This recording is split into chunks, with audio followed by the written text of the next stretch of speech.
media news. And that just basically means I'm catching up on all the stuff I didn't have time to catch up on last week. Yes, there will be a session this Thursday, which is Christmas Eve.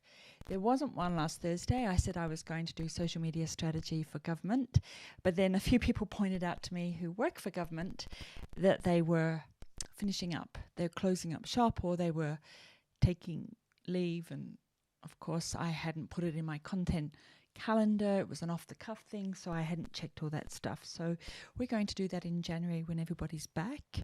And yeah, if you're following me, please say hello. I do have a chat window. And I'm checking chat from YouTube channel, LinkedIn. I'm using my personal profile for LinkedIn. Just LinkedIn is buggy. You're going through the API. 2 Facebooks, business page that I store my videos on, like a training page, and also my profile, and also on the Twitters, which will be finishing soon. I do want to make sure that I'm not sending this out on Twitch, because I made a boo-boo and sent it out on Twitch, and Twitch is not really the place for my gits and shiggles. Let's have a quick look here. No, it's not going out on there, which is good. If you have any questions, please let me know. And hello, Gary. Just hello. And I can see Gary on Facebook and Gary on YouTube. So obviously it's all streaming live. That's good. I don't promote these at all. I don't send out my email newsletter, and I'm not currently letting people know much ahead of time. Today was the first time I actually posted about 45 minutes ahead of time and said, hey, I'm going live. But, you know, there you go. All right, so let's have a look at the news of the week. And I really haven't caught up on a lot this week at all. So as you know, dashboards like Hootsuite don't work for anything that's not your own content. So if you want to bring in the top 100 blogs, or you want to bring in government websites, and you want to bring in Facebook pages of, you want to monitor Facebook pages that you're not the admin of, then you have to use a tool. And I have both InnoReader and Feedly. Feedly I combine with Fetch RSS. I tell you what I am going to do. I'm just going to bring me up a little bit, because I noticed the other day that LinkedIn was dropping off bits of me. And then we'll just switch to what we're actually seeing. Okay, so what we have here is Ryan Kaji, age 9, earns $29.5 million as this year's highest paid YouTuber. Okay, I want to be a child influencer. Can I be a child influencer? Let's go and have a look. It's unboxing videos, nearly $30 million. What's interesting, of course, is the big changes that happened earlier this year, January, where children's unboxing videos had to be declaimed as such, and they stopped the advertising revenue. What I'm interested to know is he would have a manager and he would have sponsorship deals. But, you know, like my advertising revenue on YouTube is 0, but the money I make from YouTube is much higher than 0. And it's just because somebody calls me and says, I saw the video, can you do some videos for our government area, or can you do some videos for our department, or can you do a Zoom with us? So it's YouTube wouldn't have access to sponsorship deals and other kind of revenue streams. They'd only know from the ads, and the ads are crap. So if I had a choice, I wouldn't have ads at all. Unfortunately, I'm hitting the point where they're going to force ads on me, And so what I'll have to do is try and manage them and have them only as, I don't want interstitials. By the way, how's the sound? I hope the sound is good. What do we have here? He's from Texas. He made £22 million, as well as a further estimated $200 million from Ryan World's branded toys and clothing. Okay, so there's your sponsorship deals. See what I mean? The ad revenue is minuscule. And he's also doing a multi-million-dollar deal for a TV series on Nickelodeon. So this is one of the things that happens is when somebody like Google goes into YouTube and then decimates a whole sector. So, for instance, unboxing toys by removing ads and all that kind of stuff, then other platforms say, we noticed, and they pick it up. So then we have Nickelodeon, which is a great segue into something else that was sent to me during the week. I don't remember who sent it to me. Hi, Greg. Thanks for letting me know the sound is okay on LinkedIn. LinkedIn can be a little bit funny. And what I would say is make sure you've got HD on the little cog that's at the bottom of the videos, because sometimes things go a bit skewy if you don't. So who sent me the information about Periscope closing down? I don't remember. Let's move on. Social media news. First of all, Walmart will do its first shoppable live stream on TikTok, a holiday variety show to pitch apparel. I always get that one wrong. And they're going to buy a stake in TikTok, but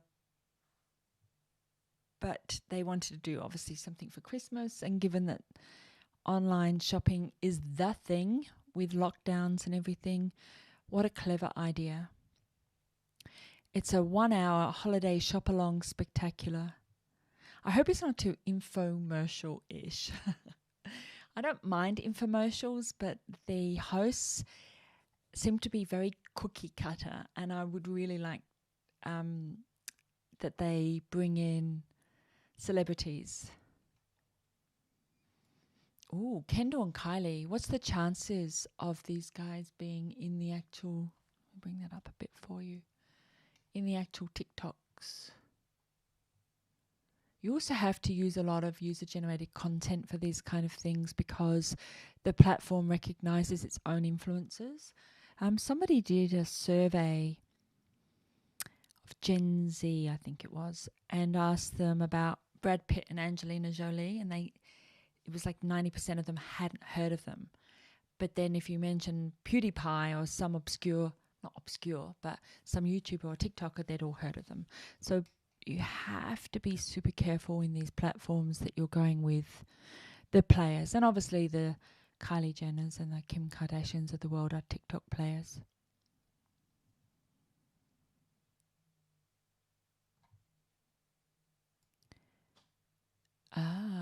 So Walmart's going to provide e-commerce, fulfillment, payment, and other omni-channel services to TikTok Global. This is so interesting because a couple of years ago I did a conference presentation on social media and omni-channel. Is this Walmart's play against Amazon?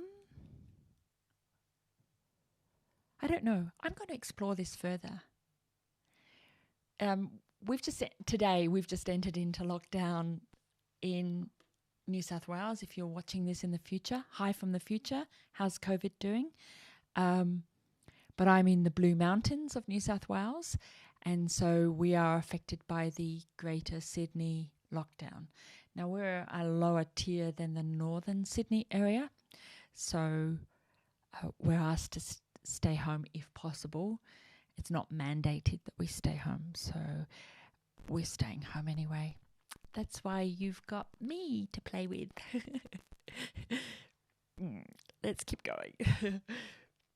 So, Twitter's shutting down its Periscope apps. If you're watching me on the Twitters, then you're watching me on Periscope. And I want to cover, let's just make a note of this. We're about 10 minutes in. A few people asked me, how do I stream to all the platforms? So I have a Sony camera, and I also have backup cameras, which I don't switch to very often. And I have an on-camera monitor so I can see myself and I'm looking lovely. And I make sure my green screen background is working. So I've got blue over the green screen.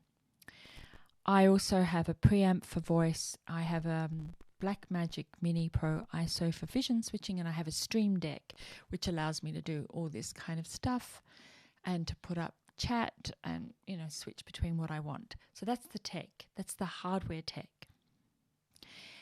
For the actual restreaming service, I use a free piece of software called OBS Project, and I set up all of these scenes in OBS so that I can just use the hardware Stream Deck to connect to OBS Project and show things. I don't want to put it up on the screen because then we end up in the Inception project. It just becomes, all you can see is just a reflection of a reflection of a reflection. So there's no point doing that. With OBS Project, I set up all my scenes so that I can switch between them. And then I go to a service called Restream. I grab what's called an API code. It's just some gobbledygook that you copy and then you paste into the OBS settings. And now when I hit stream on OBS, it goes to Restream and streams on whatever platforms I've connected to on there. I have a backup service, not for OBS, but I guess I could use StreamYard, or I could use the other live streaming one, which I've forgotten the name of. Doesn't matter. Just Google OBS Project and StreamYard and similar products and you'll find a list of them. For Restream, my backup is a service called OneStream. And that means if Restream's ever down or I get blocked on Restream, or you know what platforms are like, they like to do what they like to do. And I don't get into fights with them. I throw them a nasty tweet and I move on because I don't run the platform. I don't rely on YouTube. I don't rely on Facebook. I don't rely on any of them as a social media strategist. They're all crap. And they're our vendors, so we have to live with them. I'm not in a position to make them better. And that's the end of the rant. So that's how I stream live to multiple platforms.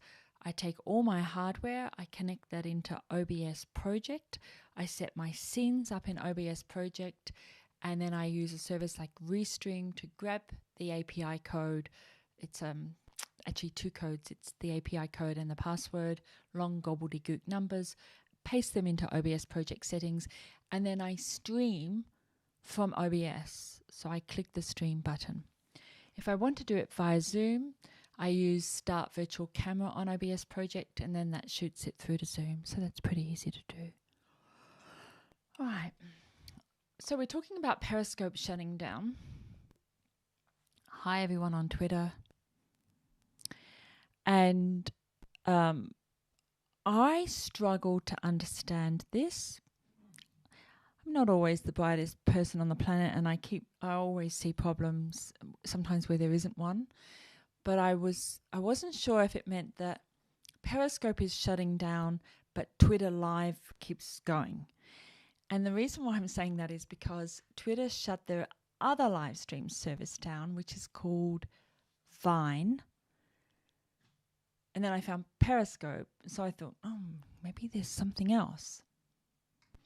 So it says Twitter will, however, continue to offer live video streaming through its integrated Twitter Live feature within the main Twitter app.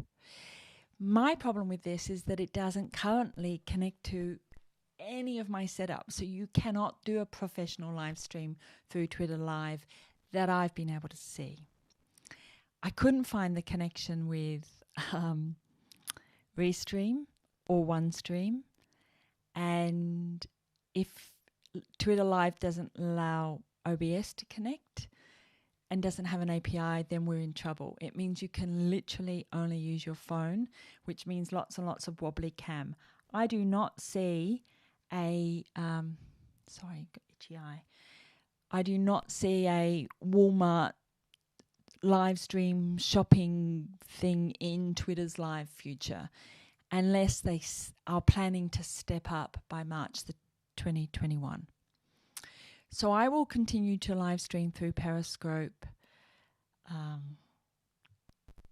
until March 2021, which is my birthday. I hope it's better than last March. On my birthday, we shut down. And Periscope won't be fully shut down until March. The company's already blocking any new account sign-ups with the latest update to the app. So I'm not updating my app for as long as possible because they're going to start shutting things down on it. We have to download our videos, which I don't need to do because I'm streaming from OBS. I've got a thing that I've automatically set up which says when I start streaming, save the video. So I keep a copy of all my videos, and they're usually higher def because I've got high definition cameras and everything than what gets streamed out. And then it's going to act as a read-only archive.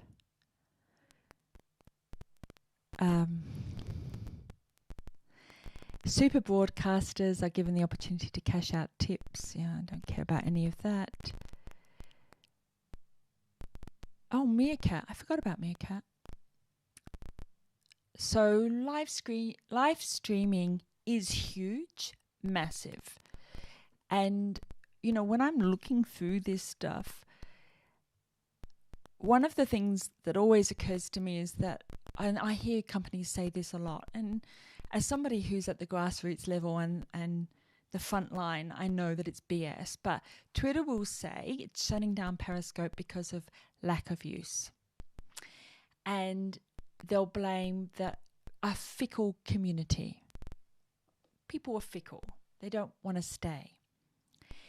What they fail to realize is that they did not integrate Periscope in a way that was meaningful for any audience. How many people out there even knew that they could live stream on Twitter?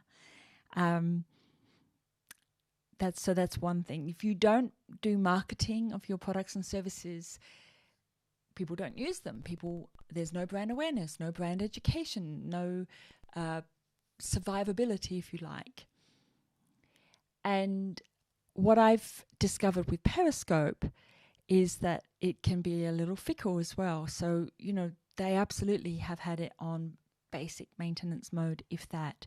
And this is something that Google also does. Google had some awesome services. For instance, Helpouts. Helpouts was a marketplace for Google's Zoom, where you paid someone like to give you yoga lessons or cooking lessons or guitar lessons. And it could have been a massive peer-to-peer tutorial network. And I applied for it. I think I had 150,000 followers on Google Plus at the time, and it was integrated with Google Plus. And Google just shut it down. Like, I didn't get approved. I waited a year. I tried everything that I could to hack in and find an API or do something to get in, and I couldn't. And they just shut it down. And I remember that they had focused it initially on health services so that doctors and nurses could provide peer-to-peer medical services. And how incredibly useful would it be today?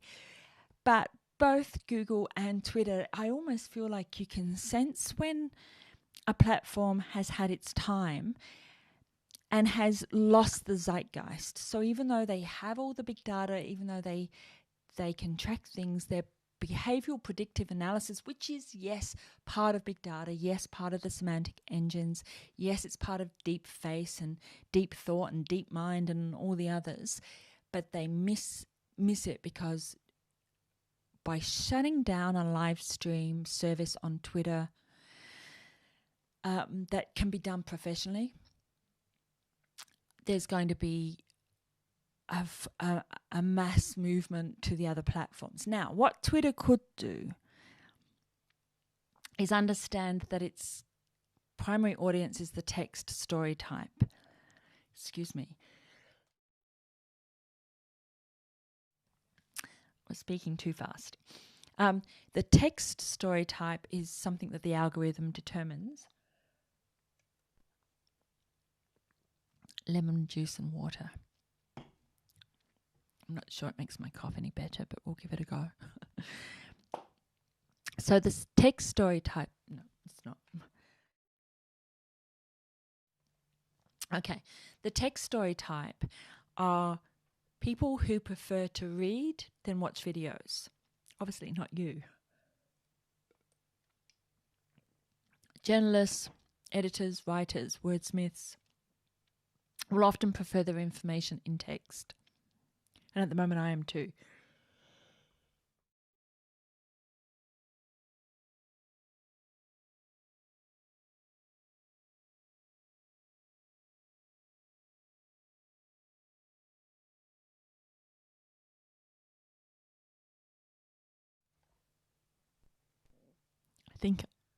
I think that's better. Maybe this is a tip for me to hurry up. We're at 21 minutes, so I don't want to go over 30 minutes anyway. So text story types are people who like text. They like pithy headlines for short text, and they like involved articles for long text. So Twitter is perfect for journalists. It's why journalists hunt on the other platforms but play on Twitter. The pithy headline, and then it's a distribution network, so it allows you to distribute to articles. Here's a link to my latest blog post, or here's a link to this, or here's a link to that. And Twitter owns in that space. It's one of the reasons why politicians like it as well, that pithy comeback, or the link to the presser or something like that. Politicians, journalists, engineer tech types, the ones who like short, sharp, just the facts. Don't give me long, waffly videos. Just give me the facts. So Twitter owns that space, and in the same way that Instagram owns the visual story type, people who like pictures and are not as much bothered by text. They just want to see coffee table magazines or something like that. However, not to allow live streaming, did they hunt down sports services? Twitter loves its sports. Twitter, the company, loves its sports. Did they hunt down news services to do live streaming of news? Did they, who do you know that live streams on Twitter? Anybody? Let me just come to the comments. Greg, I hope you're still listening. Sorry, this is 10 minutes ago. So you store your video content online or back up with a separate copy offline. As I stream, OBS gives me the option to record to a folder at the same time that I'm streaming. And I like to do that because if any of the platforms crash, so YouTube loses half of my video, I can delete that and then load up this one as well. Now, some people like to go in and edit their live streams and repurpose them. So it's nice to have it because then you can go in and cut out all the coughing and ums, and you can add in, your interstitials and your stings and your lower thirds. And I can add all my lower thirds with my Stream Deck anyway. And then I can just switch it in. I wonder if I've got one here that I can do for you. What's that one? No. Okay, no, I don't. But I plan to eventually get to the point where my live streaming is more like a proper news service, and I might end up looking like a grown-up news reader. I think that's all I'm going to cover today. Other news is hard to come by at the moment. I did have a quick look through InnoReader and through Feedly. Christmas is a funny time. One thing you don't want to do at Christmas is roll out updates, because you end up having to pull staff back from their Christmas leave to fix the crashes that invariably happen. Having said that, most rollouts, having worked in this space for such a long time, most rollouts seem to happen whenever the product manager thinks it's a good idea, not the IT project manager. And then the IT team have to pick up on that. So the devs end up having to work Christmas and New Year's and every other holiday on the planet because someone decided to roll out, oh, let's do the rollout now. Be a good idea. Final thing. Christmas is a massive, massive, massive time for social media, for users to be on social media. Hanukkah, Ramadan, Easter, any public holiday, any holidays at all, there's a massive surge in the usage of the socials. And by the way, the same thing was during coronavirus and the same thing through the bushfires. And of course, they're the exact times where we see companies pulling back on marketing. The marketing department take that time off. During COVID, not everybody, my clients didn't, but cut back on social media marketing instead of stepping up. What I recommend is that you schedule.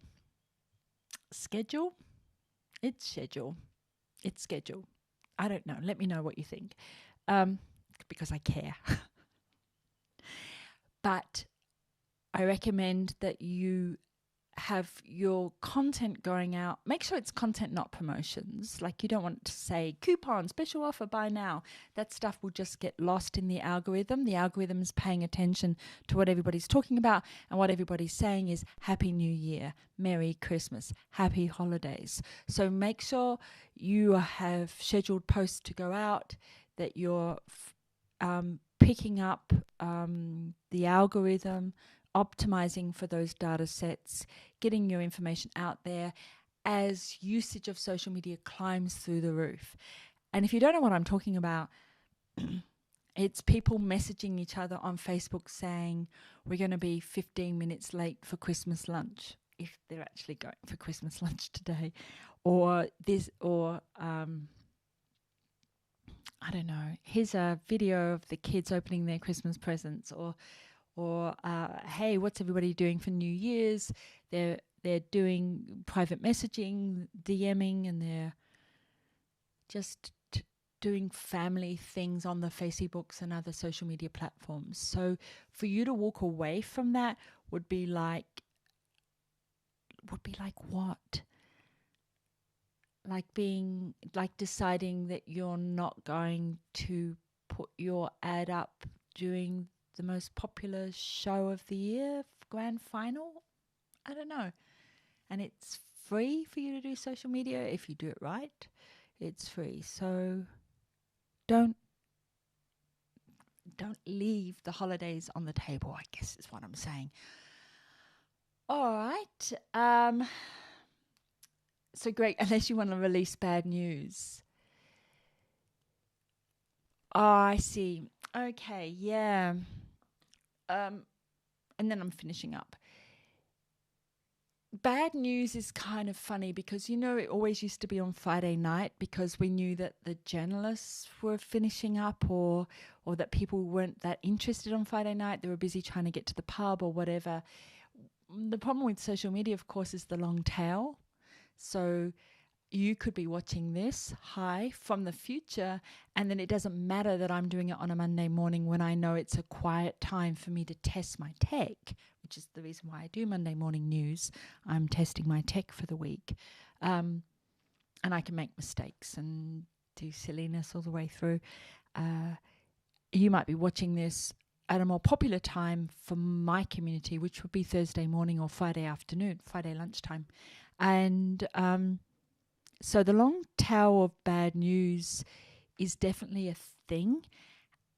And I've got lots and lots of examples of things that went out at a quiet time to try and escape the crisis comms, and it didn't work.